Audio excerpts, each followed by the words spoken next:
Hey everybody, it's time for this video to happen. I'm already getting emotional and I just turned the camera on. Today I want to give you guys a little bit of my story. Kyndal has talked about a lot with my mental health. I never really knew, I knew what mental health was. I never really looked into mental health. I never looked into therapists. I grew up in Idaho my whole life. We had your normal house. Dad worked, mom worked. My dad would work during the day and my mom would work at night.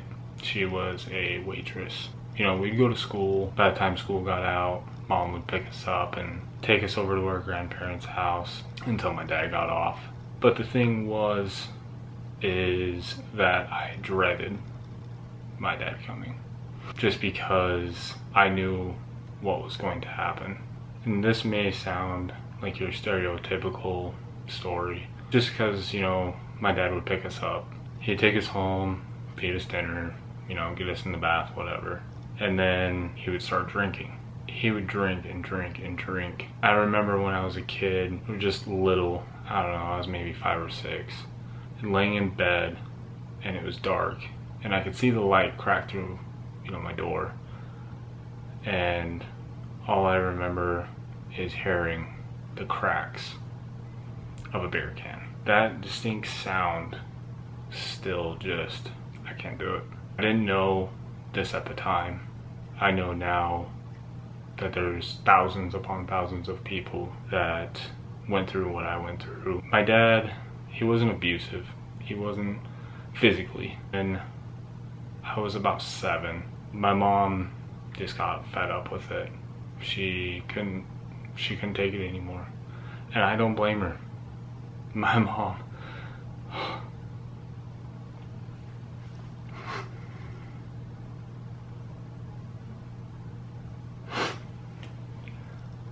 My mom is probably the greatest thing. She moved in with her longtime best friend. They had kids, and one of them was my best friend, Taryn, and it was great. It was just like a giant sleepover. And then we were there for a couple months.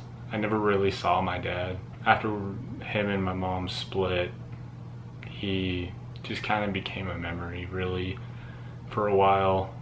I remember being angry with my mom, you know, saying, "You took my dad, like, why can't I see my dad?" And she would always tell me, well, he needs to call, like, we don't know where he is. And that just broke me as a kid. And so after a while after that, we eventually moved over to my grandparents, actually his parents' house. My grandma told my mom that we could stay there until we can get a place. We were probably there for another few months.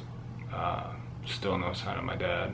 My mom got approved for low-income housing. At that time, she was working still as a waitress, going to school, and taking care of 3 kids. She's amazing. I'm gonna probably say that 10 more million times in this video. I remember at those apartments, there was a basketball court, and I didn't really know anybody over there, so I just shoot hoops. They had a big giant basketball court, and that's basically where I spent all my time. A few months after that, my dad ended up going to jail. And throughout my childhood, my dad went to jail 2 or 3 times. Mostly, I think 2 of them were DUIs. 1, I was with him. I don't know how the fight broke out.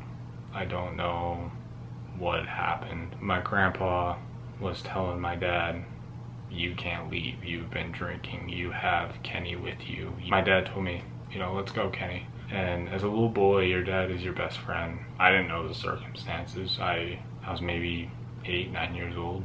My grandpa told my dad, "If you leave with Kenny, I will call the police." My grandma, sweet little old lady, she comes up to me and just gives me the biggest hug. And she takes me into the bathroom and locks the door. And she's crying. And she says, "Kenny, do not go with him. Do not go with him." And I remember vividly me telling her, I just want to go with my dad. I just want to go with my dad. I just want to be with my dad.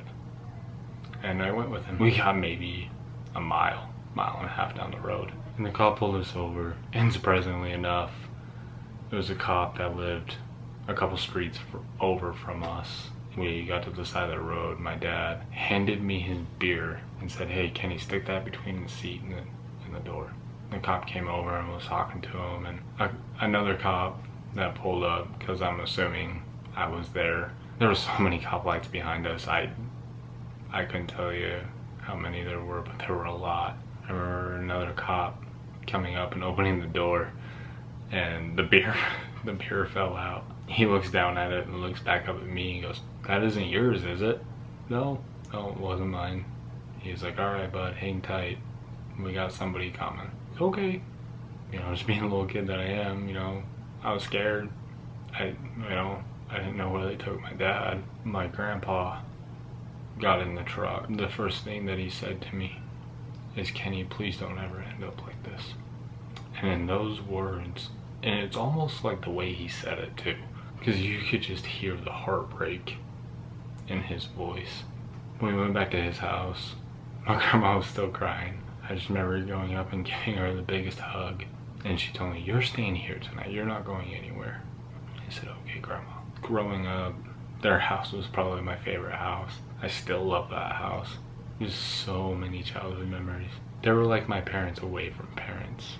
We were always over at their house, listening to all my grandpa's stories, and my grandma telling him, "That's not how it happened." They became a huge part of my life, a huge part of who I am today, and I appreciate that so much. As I got older, my mom was a single mom for quite a few years.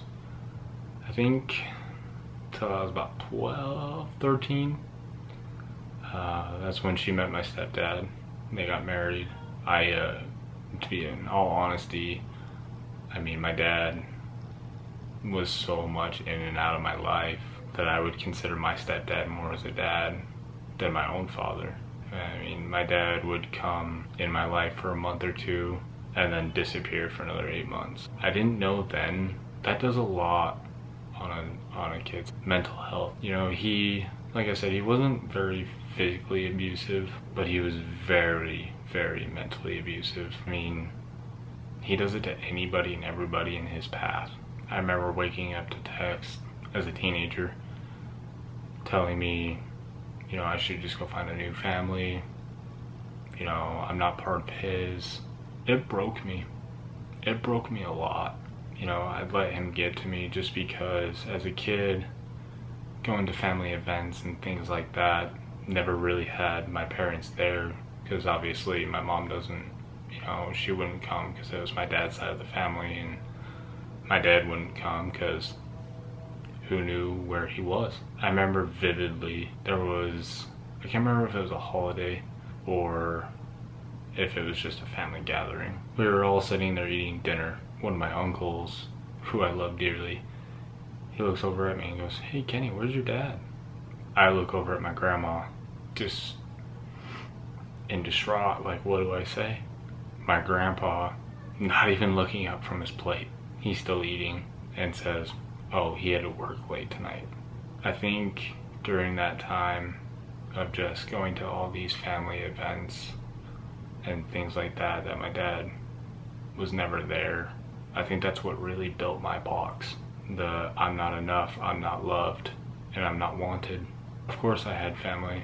There's aunts, uncles, grandparents. You know, as a kid you're confused, you're angry, you don't understand. My grandma told me all the time how much she loved me, and I believed her. I truly did. But you know, it just felt like I was alone a lot. Even in my teen years, even graduating high school, it's just like that emptiness that you just can't fill. And I was angry and confused, and I didn't know why. I honestly think that's when my depression got really bad. Hanging out with people that I shouldn't have, I just got in a really dark place.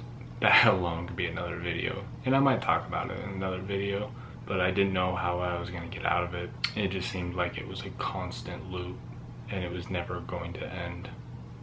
And, you know, that room just kept getting darker and darker and darker. And then eventually had an opportunity to move with a friend in high school. She was going down to school at Utah State in Logan, and I was telling her how much that I just needed out. She offered, she's like, pack your stuff, move in with me. I was lucky enough that with work, pretty big company, so I got to transfer down there. I got away from everything. That was my I need to find myself time. And in that time, I met one of the greatest people. His name was Tucker. And that kid was my best friend. He taught me so much that I didn't even to think. He taught me how to look at myself differently. I ended up moving back. I remember when I got back, I actually moved in with another buddy of mine. It just kind of lined up. That's when I found the love for cars, and I bought a really crappy Honda for 800 bucks, and that was gonna be my race car. I just have to laugh because it was just your stereotypical loud Honda. My mental health was basically non-existent.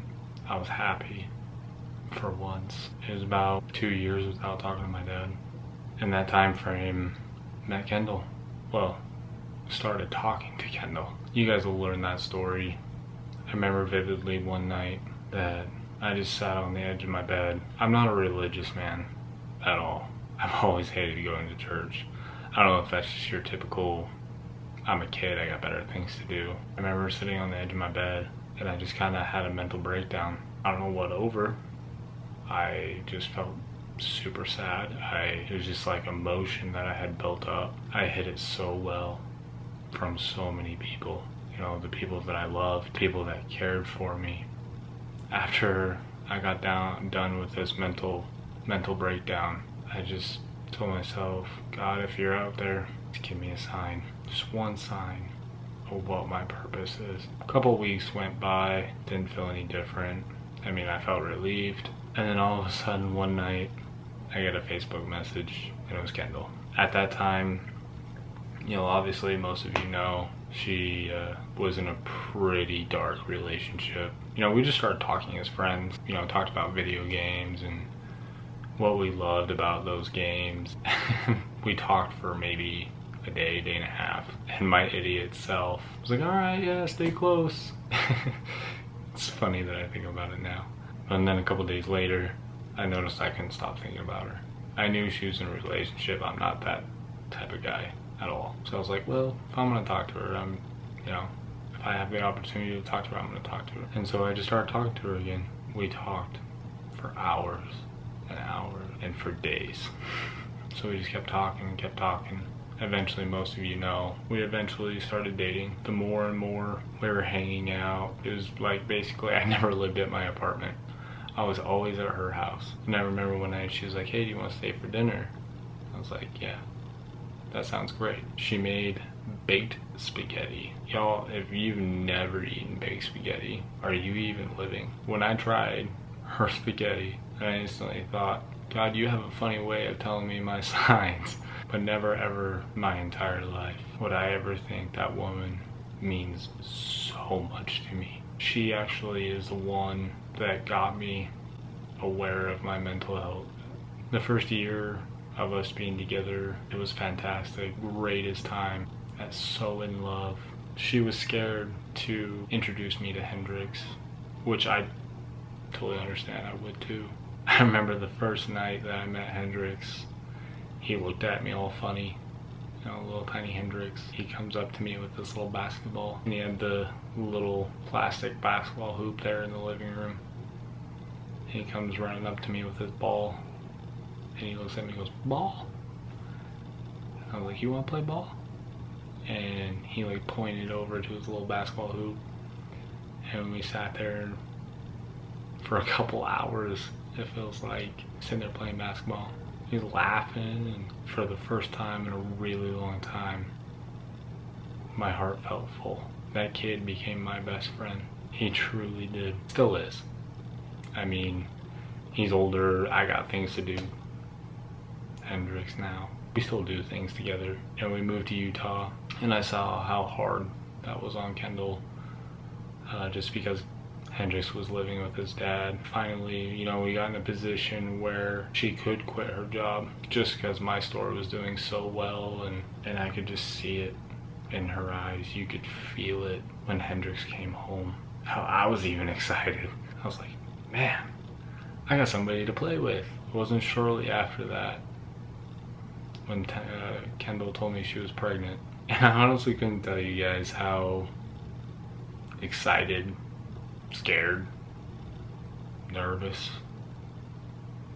that feeling was.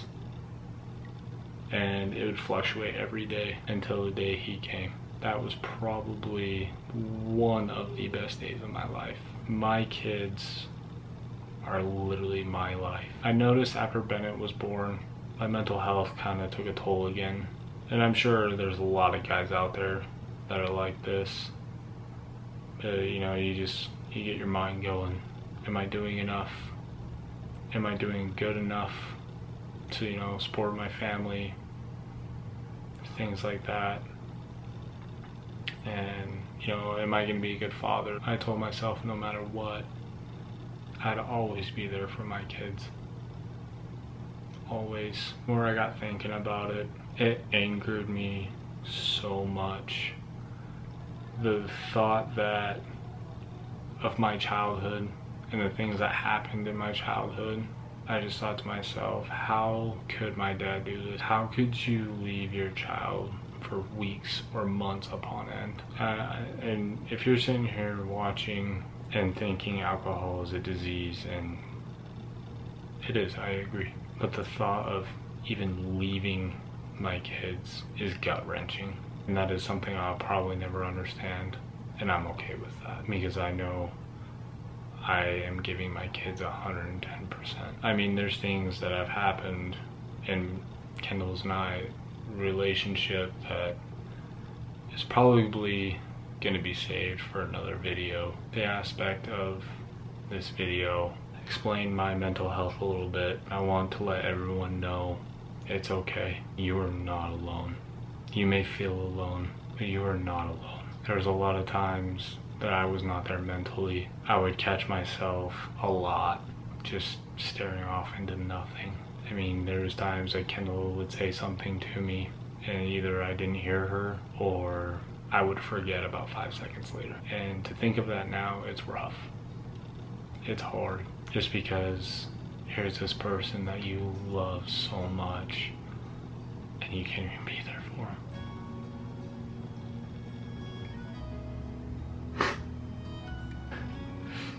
I told myself I wasn't gonna get like this.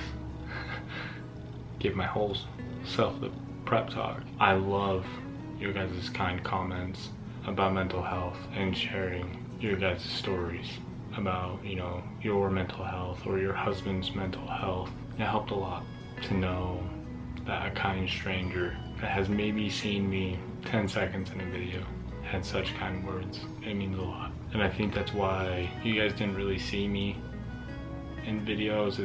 I mean, at first it was a little weird. I shouldn't say weird, it was awkward. I was like that loner kind of guy. And then all of a sudden, you know, there's cameras. So you guys should see me a lot more in a lot more videos. I know a lot of you have asked me, or have asked Kyndal, how my mental health since Halston. That kid, he's fantastic. He just lights up the room. You walk up to him and he got the biggest smile on his face. Just knowing that you can do that to your child. When I get home, you know, as soon as I open the door, I can hear Bennett's little voice, "Dad!" as he's running up to me to give me a hug. It's the greatest feeling. Hendrix is excited that I'm home. We do this every day, but they're still excited. And Kyndal and I have been together 3.5 years, and I'm not gonna say it was easy, because it hasn't. But at the end of the day, I love that woman probably more than my own self. And I think I'm safe to say that she was my sign. She was. And I cherish that every day. Alright guys, before I get the waterworks going, hopefully you guys like this video. It was a hard one. Not just because I had to talk on feelings, because I'm sure Kendall will have a comment about that. I just wanted to let people know that you're not alone. You keep fighting that battle. The silent battle that no one knows. And trust me, it gets better. It truly does.